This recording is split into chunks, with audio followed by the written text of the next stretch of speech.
ఇక ఎంపీగా తనను గెలిపిస్తే రైతులకు కనీస మద్దతు ధరపై పార్లమెంటులో పోరాటం చేస్తానని కాంగ్రెస్ అభ్యర్థి జీవన్ రెడ్డి అన్నారు. కనీస మద్దతు ధరకు కాంగ్రెస్ కట్టుబడి ఉందని ఆయన చెప్పారు. రాజకీయాలకు అతీతంగా ఢిల్లీ శివారులో రైతులు ధర్నాలు చేస్తే మోడీ ప్రభుత్వం పట్టించుకోవటం లేదని జీవన్ రెడ్డి ఆగ్రహం వ్యక్తం చేశారు. ఢిల్లీ సరిహద్దుల్లో రాజకీయాలకు అతీతంగా సంయుక్త కిసాన్ మోర్చా రైతాంగం ప్రభుత్వం ఏదైతుందో మద్దతు ధర ప్రకటిస్తుంది. ఆ మద్దతు ధరకు చట్టబద్ధత కల్పించండి.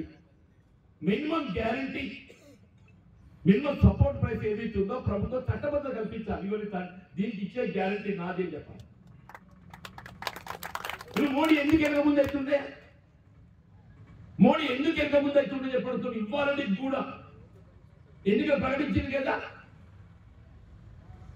ఎన్డీఏ భారతీయ జనతా పార్టీ రేపు అభ్యర్థి ఎవరైనా కానీ చెప్పంటున్నారు. అరవింద్ గారా ఎవరైనా సమస్య కాదని చెప్పంటున్నా.